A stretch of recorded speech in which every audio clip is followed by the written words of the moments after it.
Voilà, bonjour, bienvenue à Chapelle 15 et on est heureux de pouvoir se retrouver, Chapelle 15 numéro 6. Et aujourd'hui, nous allons nous concentrer sur le gaming. Alors, qui parmi nous n'a pas eu une Game Boy entre les mains ou un jeu électronique, ce qui s'ouvrait à double écran avec Donkey Kong ou Pac-Man? Ça, évidemment, ce sont les plus âgés, mais il y a des générations qui sont arrivées et qui connaissent d'autres formes d'amusement et de divertissement par le digital. Et on parle notamment du gaming. Et on est heureux de se retrouver. Alors moi, je suis Sébastien, pasteur à Brumat. Il y a Denis Ridinger, qui est musicien professionnel et responsable de l'église. Nous avons Thierry Ostrini, auteur-compositeur, et Thomas Patient, le geek de la bande, et qui a des bonnes choses à nous apporter. Donc, on commence tout de suite. Je viens de citer des choses qui marquent un peu des générations assez différentes.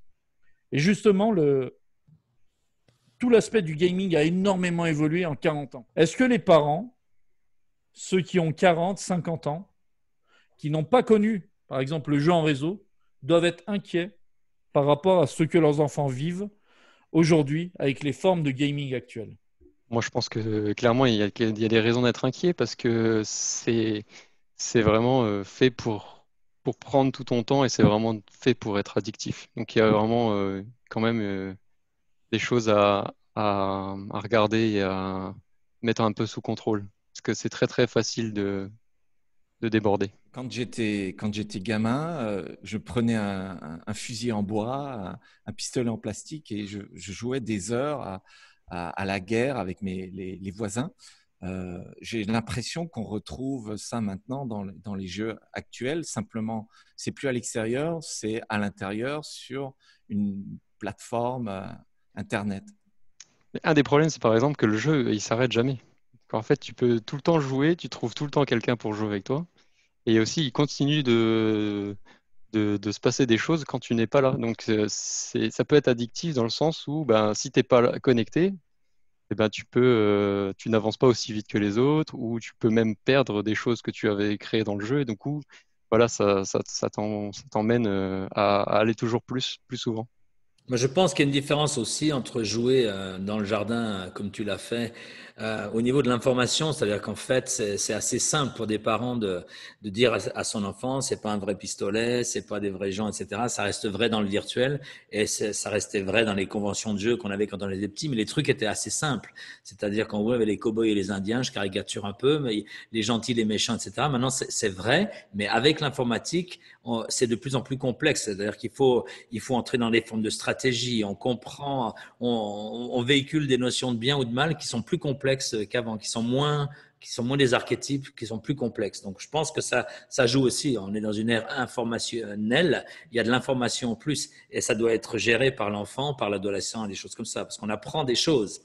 Ce qui n'était pas le cas avec un chapeau de cow-boy, les plumes d'Indien, je veux dire, même si en gros ça véhiculait des choses pas plus louables, mais maintenant je pense que c'est plus complexe, c'est plus sophistiqué. Je ne sais pas ce que tu en penses, Thomas, par rapport à la sophistication des jeux. Ouais, mais pour moi, c'est même du même acabit que Hollywood, hein. C'est un peu, tu peux tout avoir derrière n'importe quel, même lobby qui voudrait apparaître dans son jeu vidéo pour justement influencer.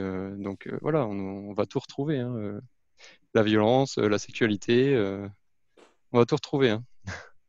Et moi, Ouais, et puis j'aimerais il y a aussi l'autonomie que ça crée, mais ça, c'est pas vrai que pour les games. C'est-à-dire qu'en fait, l'adolescent maintenant a des accès qu'il ne pouvait pas avoir à une époque. Pour s'informer, il fallait aller chercher l'information, tandis que maintenant, elle est très accessible.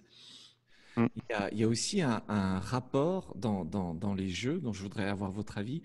Euh, le rapport à la mort. On est un soldat, on est un pion dans un jeu et puis on meurt, mais c'est pas grave, on a encore 15 vies.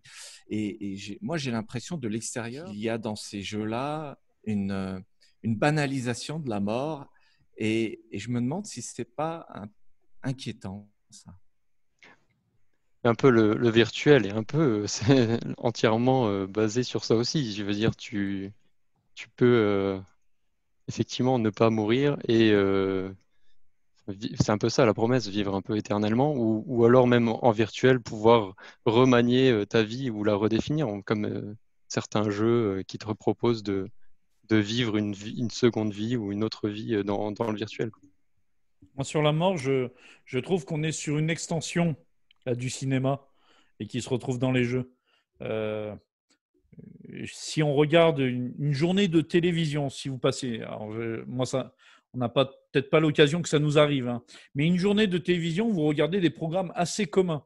Vous allez regarder une série française sur TF1, Inspecteur d'Eric sur la 2. Vous voyez, je ne vous cite pas des trucs trop violents non plus, mais vous verrez qu'il ne se passe pas une demi-heure sans voir quelqu'un mourir dans toutes ces séries, même des séries qui sont qualifiées comme soft. Donc je pense qu'il y a une vraie banalisation de la mort dans les jeux, mais que ça a rejoint, en ce qui me concerne, tout l'aspect de divertissement du cinéma qui amenait déjà ça, où la mort est vraiment omniprésente, mais sans les conséquences. Des gens en deuil, etc. Donc les gens sont exposés à des images de mort, et notamment les jeunes, mais c'est cette image uniquement et pas le raisonnement qui devra accompagner cette image-là. Et pour ça, moi, je vois un point assez négatif, justement, dans cette omniprésence de la mort.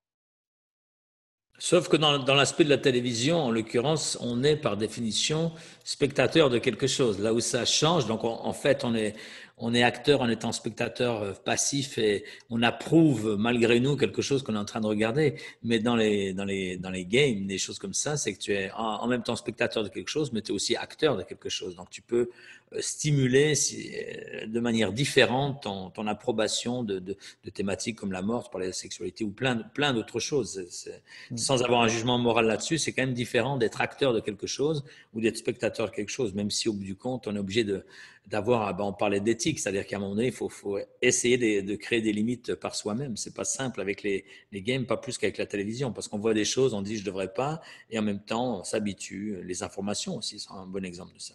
En parlant d'être acteur, justement, il y a des formes de gaming qui sont là très présentes.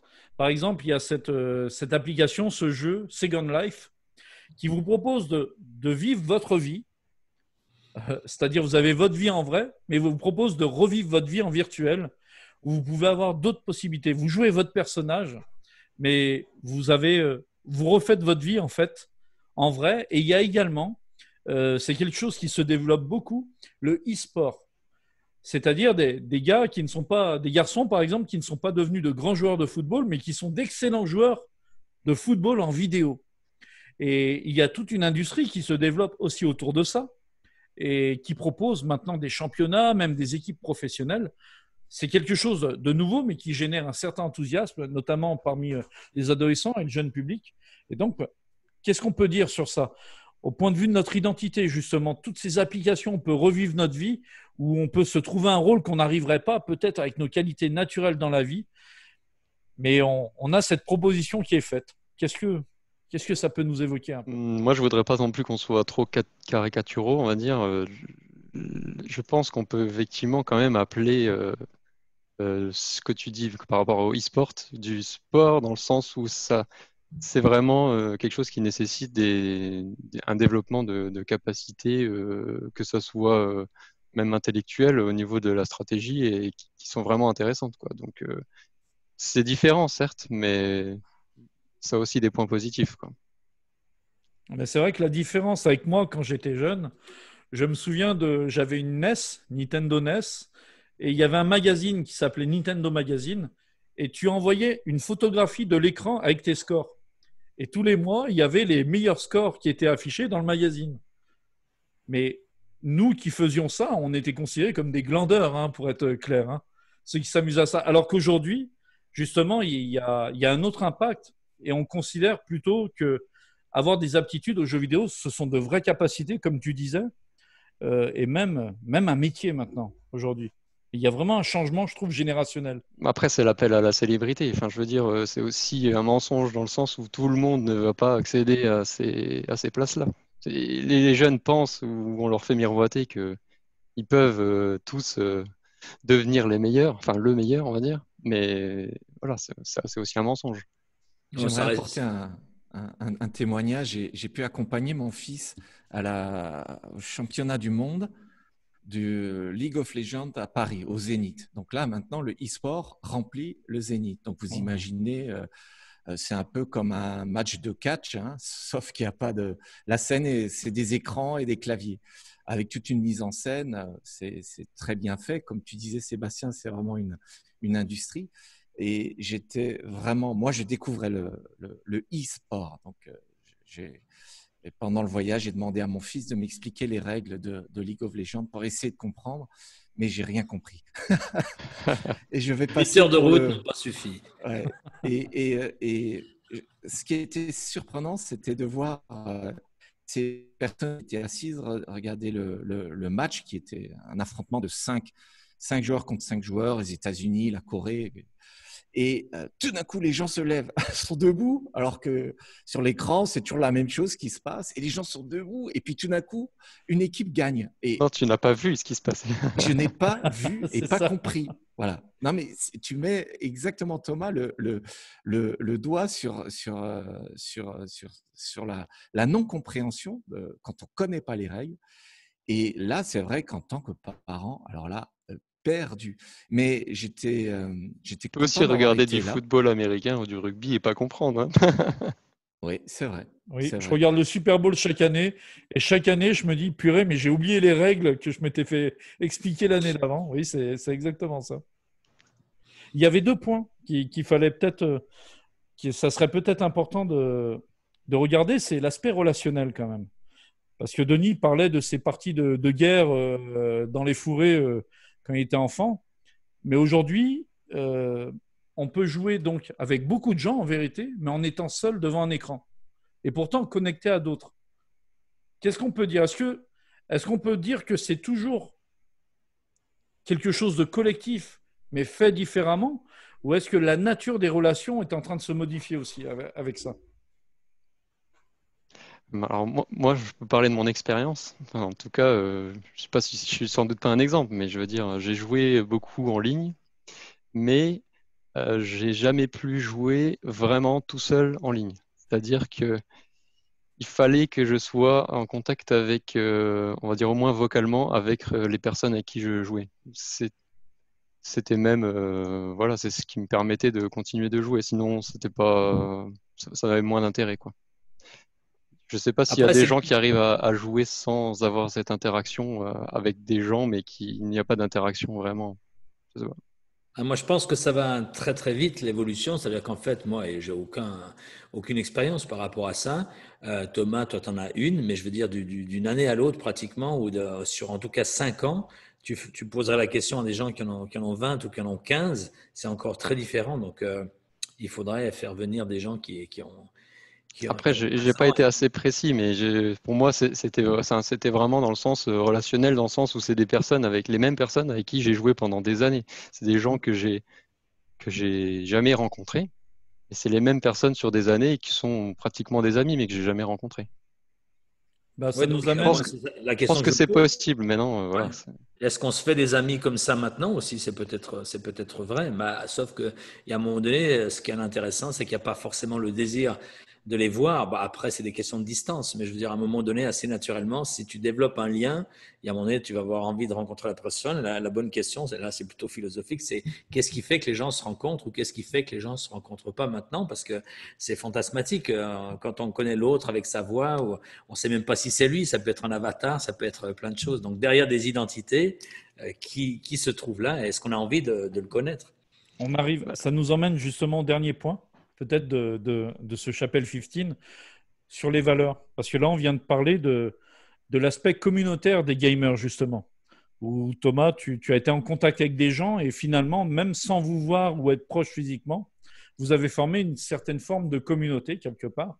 Et on parle, hein, la communauté des gamers, c'est une expression qui se dit aujourd'hui, même si ce mot communauté varie et évolue justement avec le temps.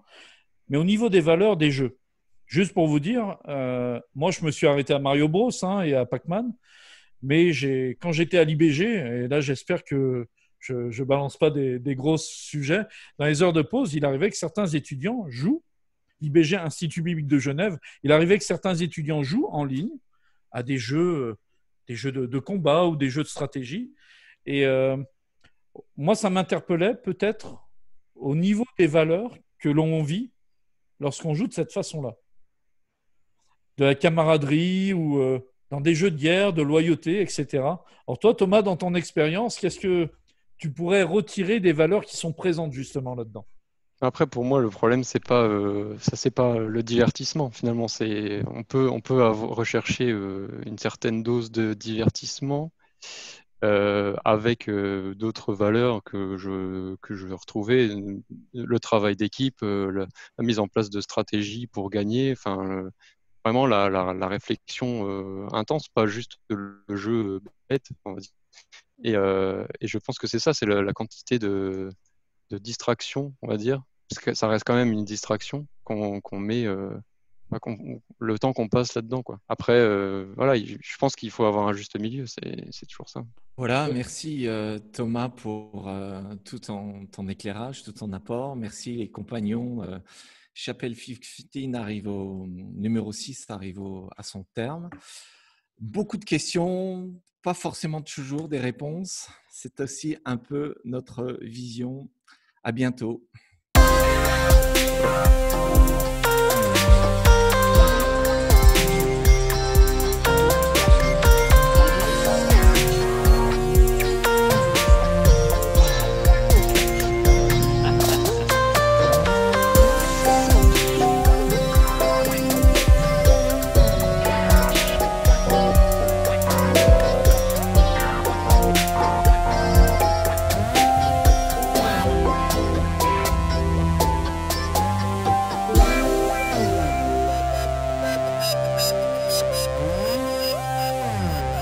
Chapelle 15.